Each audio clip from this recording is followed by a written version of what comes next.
Bueno, muy buenas tardes para todos y para todas. Buenas tardes, profe. Lisa, buena tarde, ¿cómo han estado?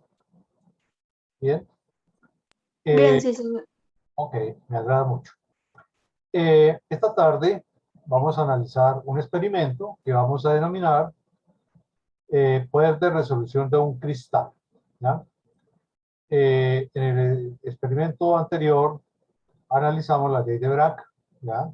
Analizamos los espectros de rayos X en la práctica anterior y vimos que se utilizaba la ley de Bragg para poder obtener los espectros de rayos X. Pero vamos a ver hoy qué consiste el poder de resolución de un cristal. Bien, entonces vamos a cambiar de cámara y empezamos nuestro análisis de la práctica para el día de hoy. Bien.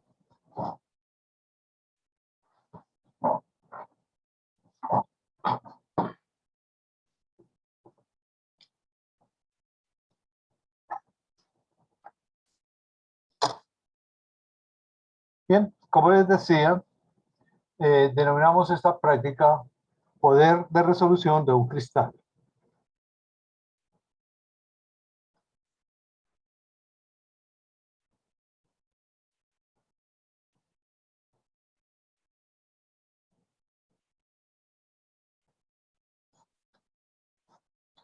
Bien, como siempre, definimos un objetivo para cada una de estas prácticas. Veamos cuál es el objetivo en este caso. Decimos que identificar en qué consiste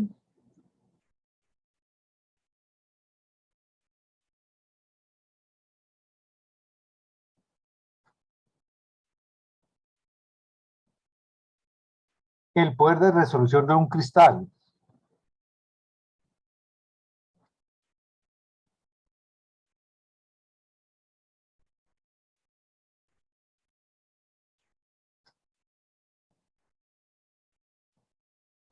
Y calcular la distancia entre planos atómicos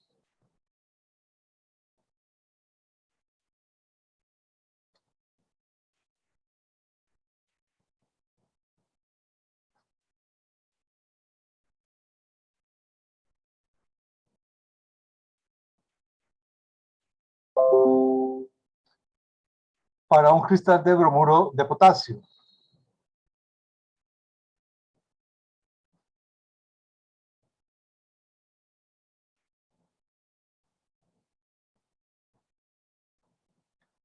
A partir del espectro de rayos X del cobre.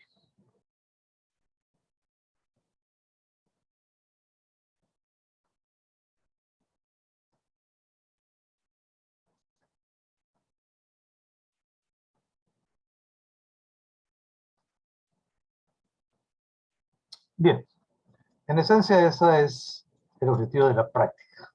Bien, entonces como les decía hace un momento, aquí tenemos que analizar de nuevo el fenómeno de la interacción de los rayos X con la materia, en este caso al incidir un haz de rayos X sobre los planos atómicos de un cristal. Bien, entonces voy a pintar dos planos atómicos.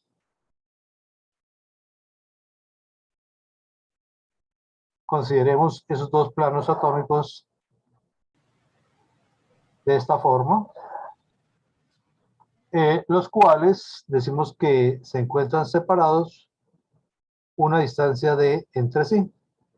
Bien, vamos a trazar la normal aquí en un punto de los planos atómicos y vamos a hacer incidir dos rayos sobre estos planos atómicos. Entonces consideramos un primer rayo que incide acá, un segundo rayo que incide acá, y entonces este haz de rayos incidentes, ¿ya? Naturalmente forman un ángulo θ con los planos atómicos de ese cristal. Sabemos por la ley de Bragg que los dos rayos deben salir en una dirección el doble del ángulo del doble de la dirección de incidencia. Es decir, que el rayo emergente también debe formar un ángulo θ con los planos del cristal. Entonces tendremos aquí el rayo 1 y aquí el rayo 2. Bien. Esto implica que desde el punto de vista ondulatorio hay un frente de onda incidente y hay un frente de onda emergente. Bien. Por geometría, como ya analizamos en las prácticas anteriores, tenemos que aquí se forma el ángulo teta, lo mismo aquí el ángulo teta. Bien. Y vemos, de acuerdo a la ley de Bragg, lo siguiente, que la condición para tener máximos en esta dirección teta es que existe una diferencia de caminos entre el rayo 1 y el rayo 2 que sea un múltiplo de la longitud de onda de la radiación. Es decir, que si este cateto opuesto al ángulo teta del triángulo es X, necesariamente este también es X, ¿ya? Y entonces diremos, la condición para tener máximo es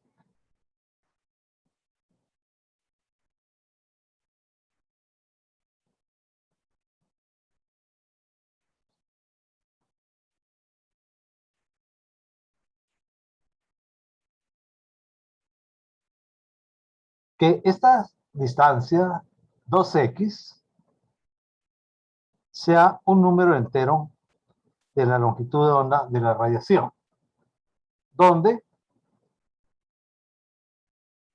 la distancia X, a partir de estos triángulos rectángulos, por ser el cateto opuesto al ángulo, va a ser igual a la hipotenusa D, que es la distancia entre planos atómicos, por el seno del ángulo teta. Bien, o sea que,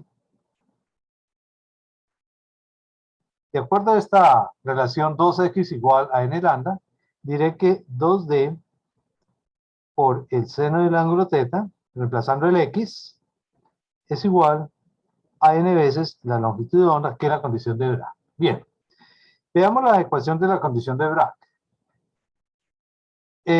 Bueno, en primer lugar, si aumenta la longitud de onda, acá, aumenta x, ¿ya? Es decir, podemos concluir que a mayor longitud de onda de los rayos X, mayor va a ser la distancia en que se diferencian, o la diferencia de caminos recorridos por los rayos. Entonces, a mayor L, mayor diferencia de caminos recorridos por los rayos, es decir, mayor X. ¿Ya?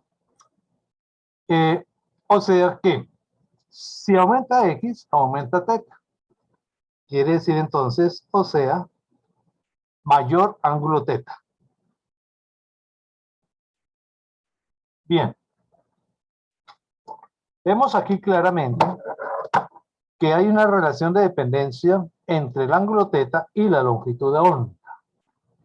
Lo cual significa que, a medida que vaya aumentando la longitud de onda, de acuerdo a esta relación de Bragg, lambda igual a 2 decenas de teta. A medida que vaya aumentando el ángulo teta, va aumentando la diferencia de caminos, ¿ya? Entonces, hay una relación de dependencia de teta respecto a lambda. El ángulo teta depende de x, lo cual depende de la longitud de onda. ¿Bien? Entonces, esa rapidez de cambio del ángulo teta respecto a la longitud de onda es lo que se define como el poder de resolución de un cristal. Veámoslo de manera matemática, ¿cómo es eso? Digamos que esta es la ecuación 1, que es la ecuación de Bragg. Y entonces diremos que, tomando el diferencial de 1,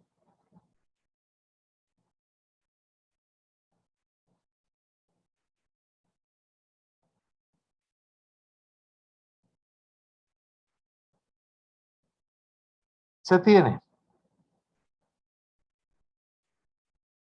bien, 2 es una constante, D es una constante, la derivada de seno es coseno, entonces sería 2D coseno de teta por d teta igual a.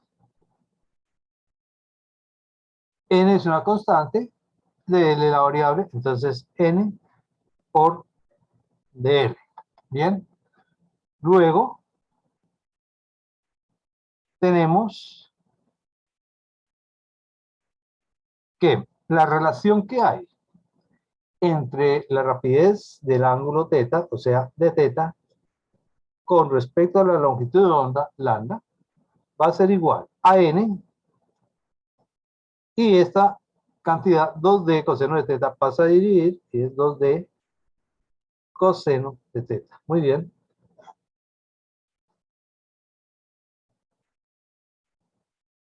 Se define esta relación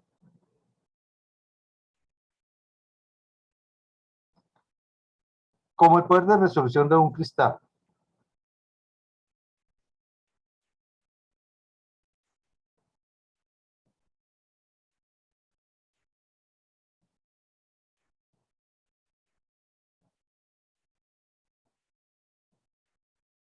Bien.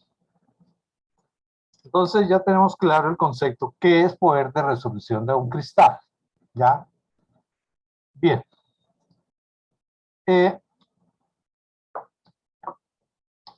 Para eso, entonces, vamos a obtener, como dice el objetivo, ¿ya?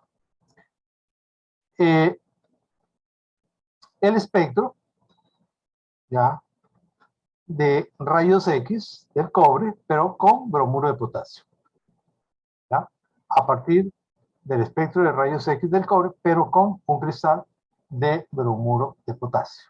Entonces, en ese caso, debemos de nuevo ir al equipo de rayos X y vamos a tomar el tubo de rayos X.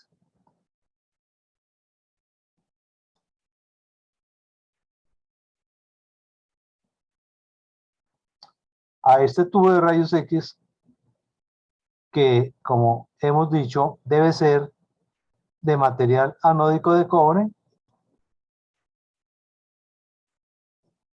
se le va a aplicar un voltaje anódico de 35.000 kilovoltios.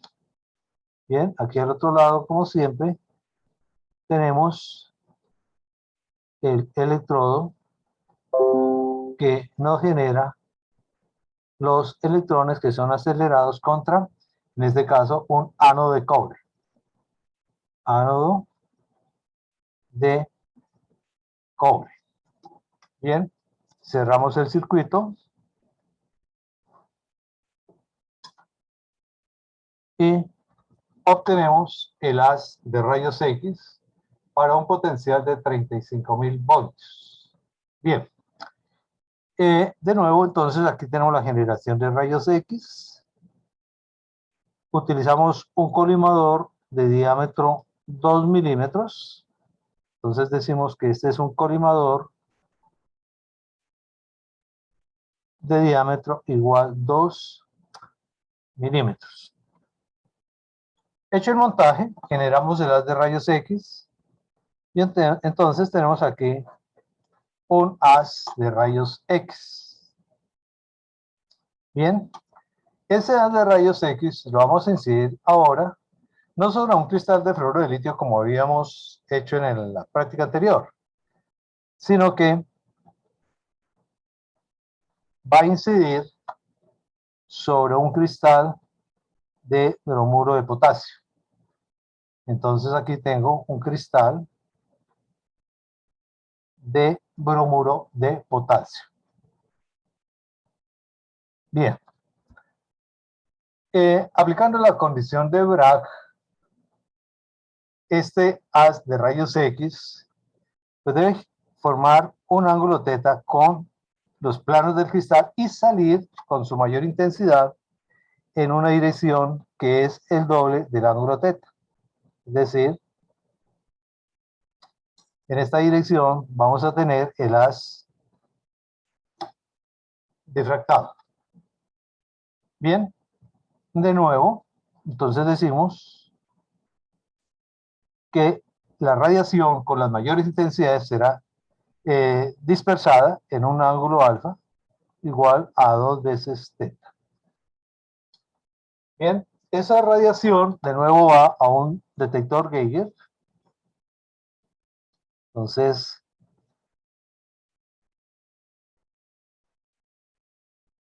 cuyo voltaje de trabajo es aproximadamente 500 voltios. Cada vez que incide la radiación sobre el tubo, ioniza el gas que hay en su interior, produciendo una descarga eléctrica, produciendo un pulso eléctrico. Ese pulso eléctrico se lleva a través de un cable blindado BNC a un dispositivo que es el contador de impulsos. Entonces viene conectado a un dispositivo que llamamos el contador de impulsos.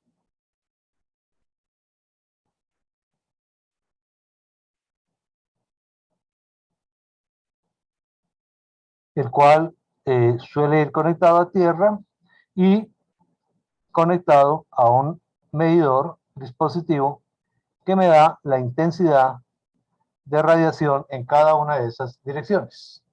Bien, el ángulo lo vamos a variar desde una posición de 5 grados, de grado en grado, hasta más o menos unos 75 grados. Bien, de esa forma tenemos nuestro montaje experimental con el cristal de bromuro de potasio. Y entonces hacemos una gráfica, decimos que para bromuro de potasio construimos una tablita de datos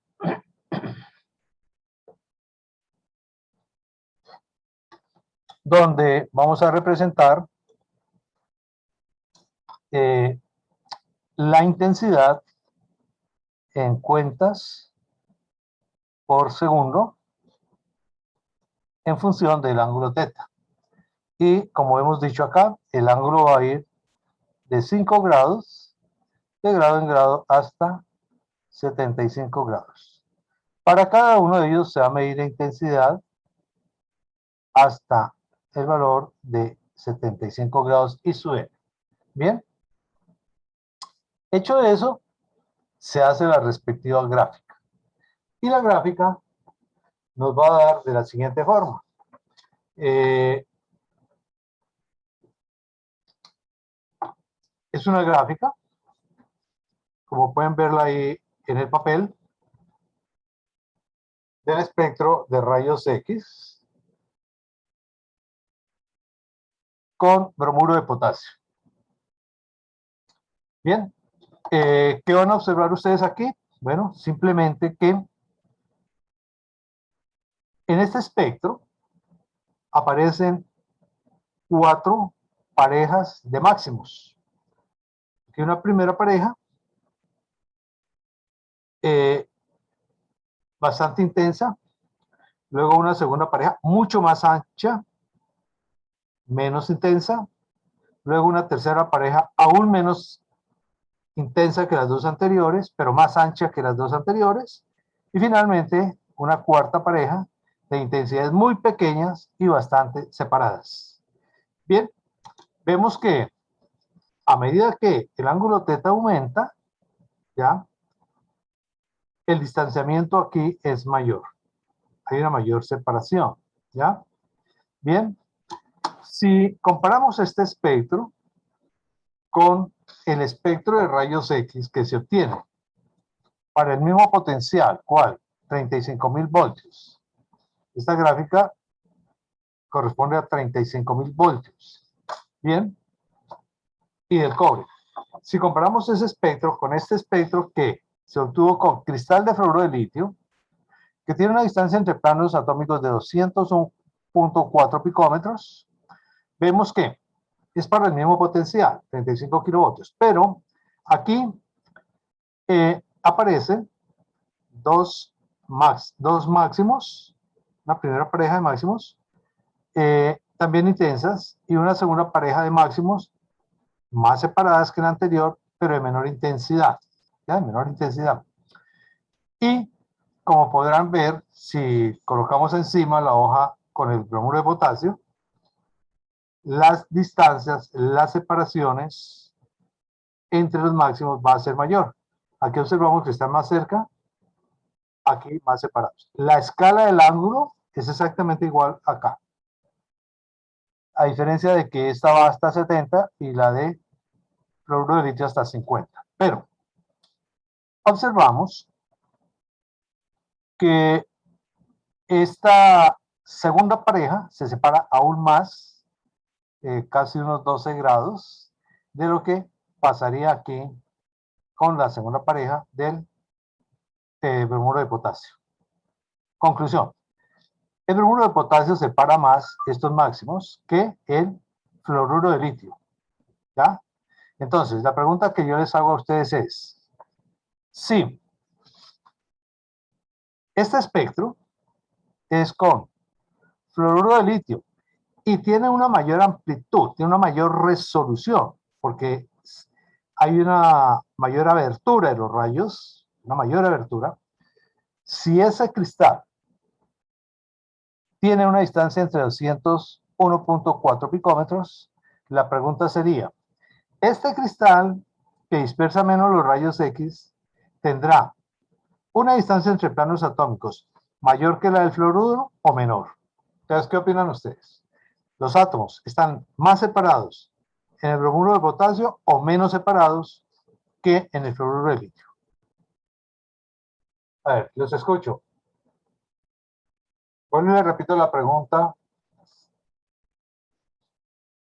Este espectro separa bastante los rayos y sus átomos están separados 201.4 picómetros.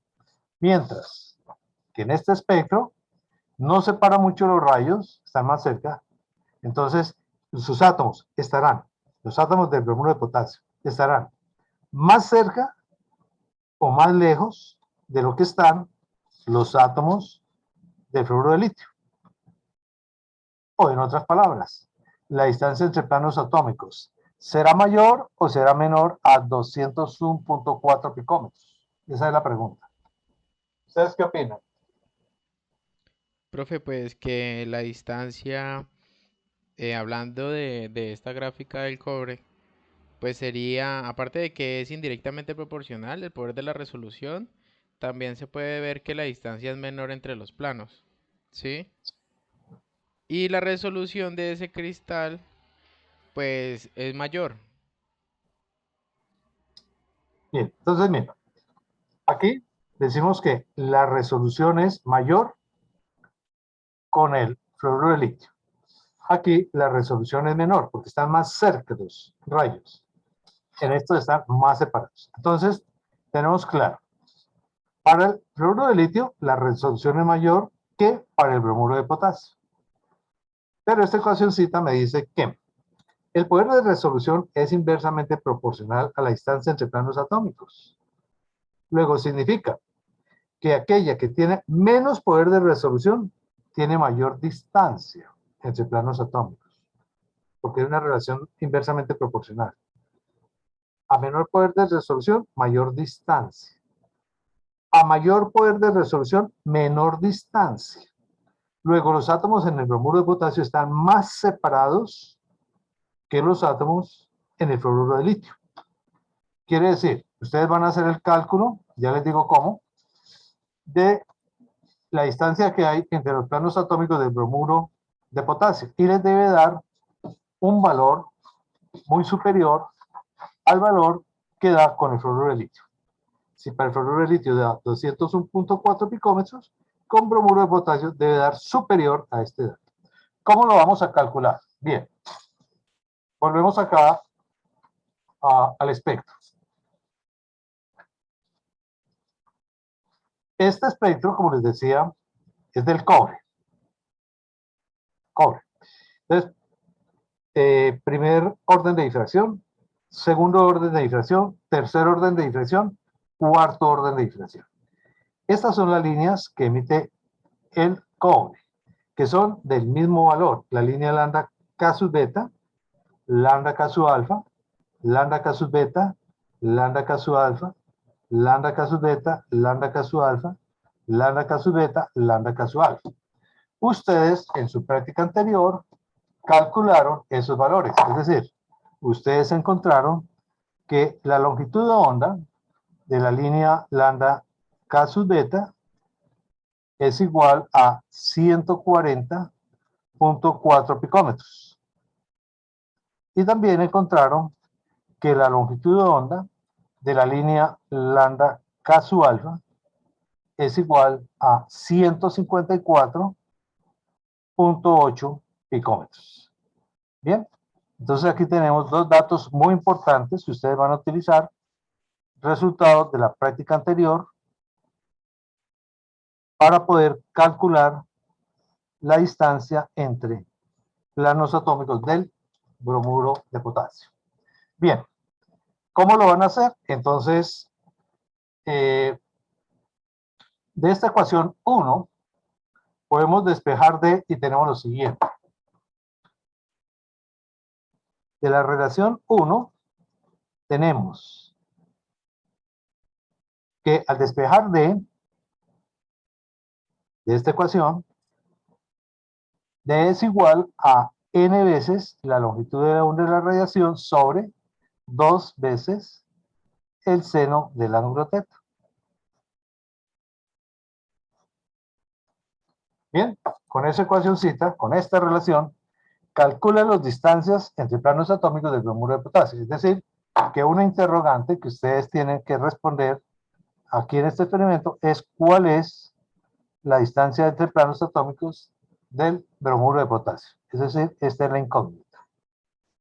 Bien, entonces, para eso se hace una tablita. Voy a tratar de construirla acá.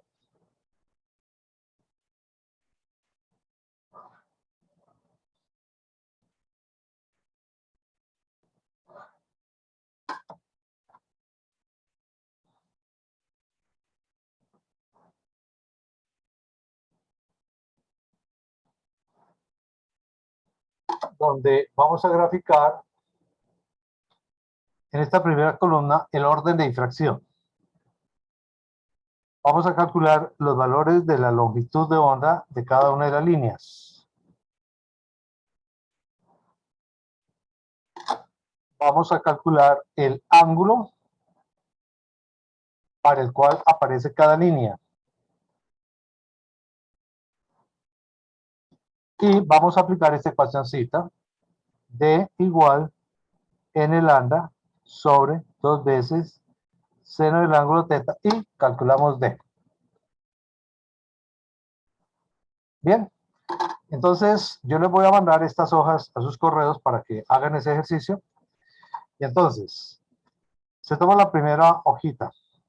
Se dice, para el primer orden de difracción, bueno, hay dos líneas.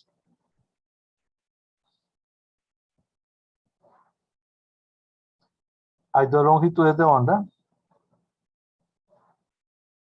Y entonces, para el orden de difracción n igual 1, tenemos la longitud de onda lambda K sub beta, aparece en un ángulo de 12.3 grados. 12,3 grados. La línea lambda K sub alfa aparece en un ángulo de 13.6. Lambda K sub alfa aparece en 13.6 grados. Bien. Luego se viene a segundo orden de difracción.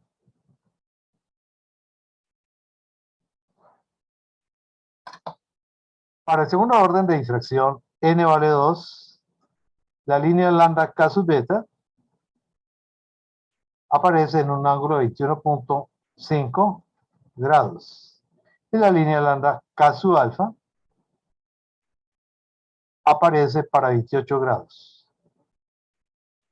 Bien, podemos hacer aquí para n igual 3.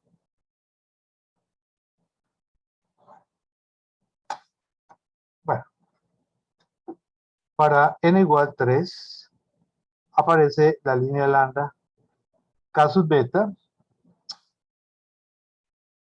en un ángulo de 39.4 grados. y la línea lambda K sub alfa aparece en un ángulo de 44.7 grados.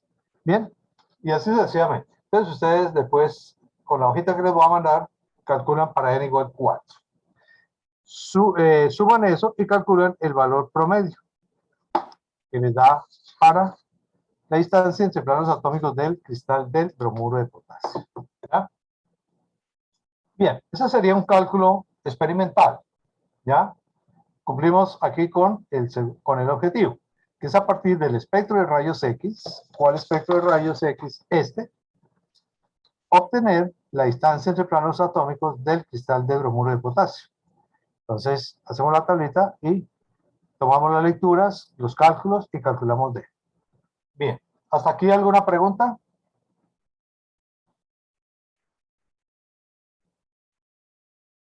Bien, entonces voy a pasar la hoja.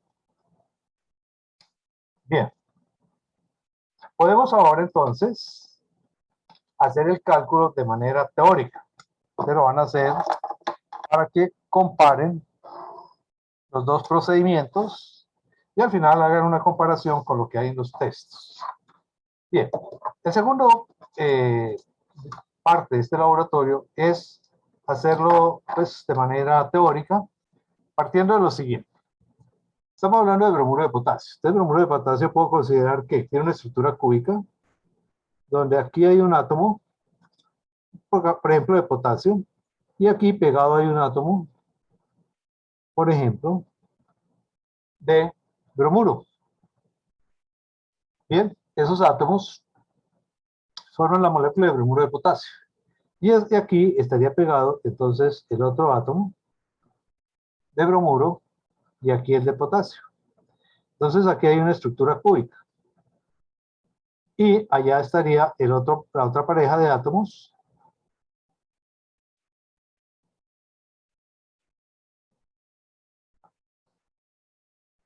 y así sucesivamente. Entonces tengo una estructura cúbica, ¿ya? Donde la distancia entre planos atómicos es D, o sea, la distancia entre átomos. Bueno, ahí queda, por supuesto, bastante difícil imaginarse la posición de los átomos, pero bueno, esto es una estructura cúbica. Bien, nosotros podemos calcular la masa de una molécula. ¿Cómo calculamos la masa de una molécula? Simplemente a partir del peso molecular y el número de Avogadro. Entonces decimos que la masa de una molécula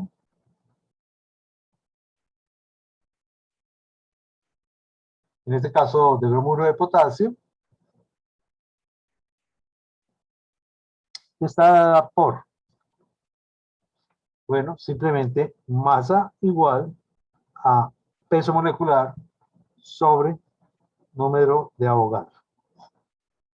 Entonces hay que ir a calcular cuál es el peso molecular de una molécula de bromuro de potasio.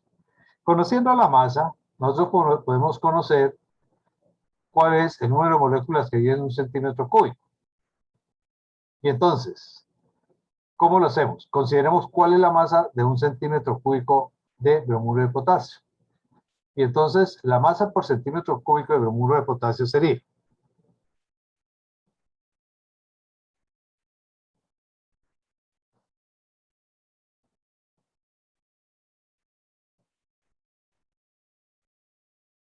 por definición, densidad es la masa de la unidad de volumen. Entonces es la masa de la sustancia sobre el volumen que ocupa. ¿Ya? Eso es densidad, masa por unidad de volumen. Por lo tanto, yo puedo concluir que el número de moléculas que hay en un centímetro cúbico es esta densidad dividida entre la masa. ¿Ya? Entonces diré el número de moléculas que hay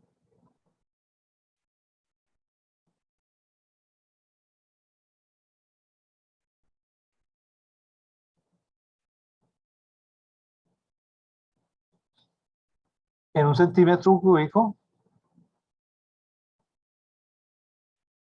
es, pues, medir, o mejor, dividir la masa que hay en un centímetro cúbico entre la masa de una molécula. Es la densidad sobre la masa. Densidad es masa por unidad de volumen. O sea, masa por centímetro cúbico. Si la divido entre la masa de una molécula, pues tengo el número de moléculas que hay en un centímetro cúbico. Bien, esto quiere decir que es la densidad sobre la masa, que es el peso molecular, sobre el número de Avogadro. En otras palabras, es la densidad por el número de Avogadro dividido entre el peso molecular. Bien, pero resulta que cada molécula tiene dos átomos. Y entonces diremos que, como cada molécula de bromuro de potasio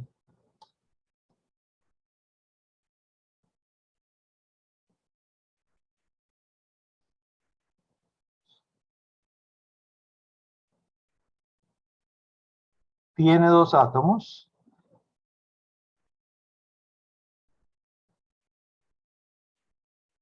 entonces el número de átomos por centímetro cúbico será el doble de esta cantidad.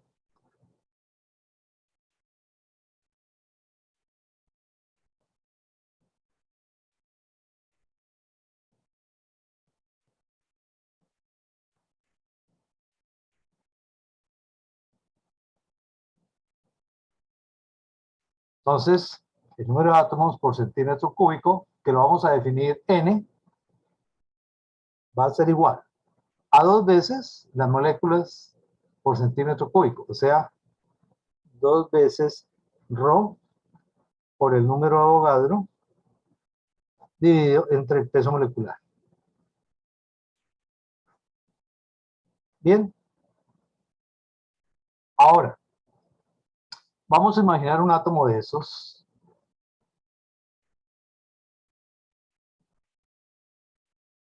que tiene un diámetro d. Si tiene un diámetro d, puedo pensar que ocupa un volumen de un cubo. Es decir, d al cubo. Ese volumen. Ese volumen ocupa el átomo. Entonces voy a decir aquí, suponemos que el volumen del átomo es de cubo.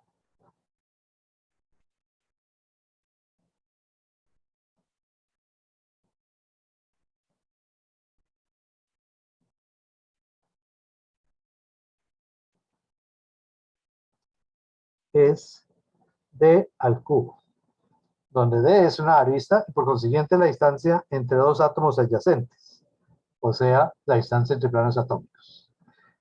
Bien, si d es el volumen de un átomo, puedo concluir que el número de átomos que hay por unidad de volumen en un centímetro cúbico sería el siguiente. Por lo tanto, el número de átomos que hay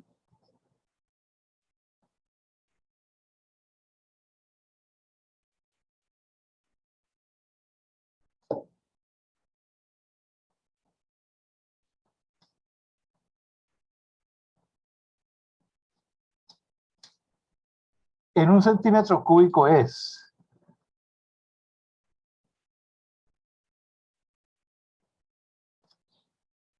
pues simplemente n, que lo hemos definido como el número de átomos en un centímetro cúbico, sería igual al centímetro cúbico dividido entre el volumen de un átomo. ¿Ya? Eso quiere decir que yo puedo calcular cuál es la distancia entre dos átomos. O sea que la distancia entre dos átomos sería aquí d al cubo, sería igual al inverso 1 sobre n. Y esto es el 1 sobre n, es el inverso de esta cantidad. O sea, nu sobre 2 veces ρ por el número de Avogadro. Luego, la distancia entre dos átomos es la raíz cúbica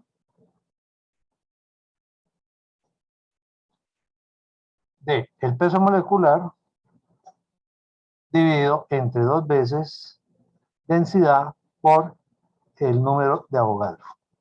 Bien, con esta ecuacioncita, ustedes van a calcular de manera teórica cuál es la distancia entre los dos átomos de la molécula de bromuro de potasio, es decir, la distancia entre planos atómicos.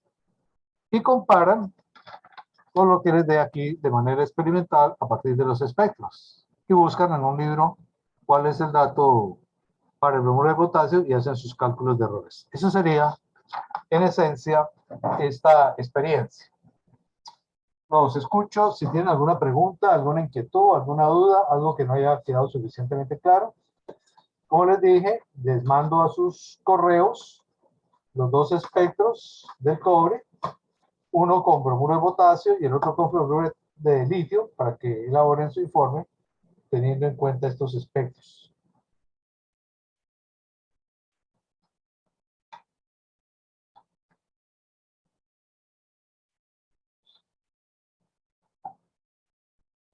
¿Tienen alguna pregunta? Los escucho. ¿Alguna inquietud? ¿Algo que falte aclarar más? Profe, Dígame, María. esto con esa ecuación, entonces calculamos cada uno de las, o sea, del cuadro de la hoja anterior. No, para calcular los valores del cuadro es esta ecuación, que es la ley de Bragg, que se obtiene aquí esta ecuación que es la ley de Bragg. ¿Listo? Sí, señor. Entonces, Eso es lo práctico que vamos a hacer. es la parte práctica. Con esta ecuación, calculan los valores de D acá. Y van a tener un valor experimental de D. Luego, teóricamente, con esto, a partir del número de Avogadro, a partir del peso molecular, a partir del concepto de densidad, ¿ya? Suponiendo que un átomo ocupa un volumen D al cubo, aplican esta ecuación y obtienen teóricamente el valor de la distancia entre planos atómicos. Y luego los comparan. Ah, ok. Para calcular en esta ecuación te dice el peso molecular de la molécula de bromuro de potasio, el número de Avogadro y la densidad de un cristal de bromuro de potasio. Eso Listo. es un libro de química. Sí, señor. ¿Listo? Bien. Vale, profe, gracias. Por nada, María José. ¿Alguna otra pregunta? Bien. Entonces, pues, si no hay preguntas, si no hay ninguna inquietud, solamente decirle pues que la terminen de pasar bien esta tarde y que se cuiden. Y nos veremos en la próxima clase. Vale, profe. Gracias. Bueno, María José, que esté Vale, muy bien. profe, muchas gracias. Gracias, profe, Cuidado. igualmente.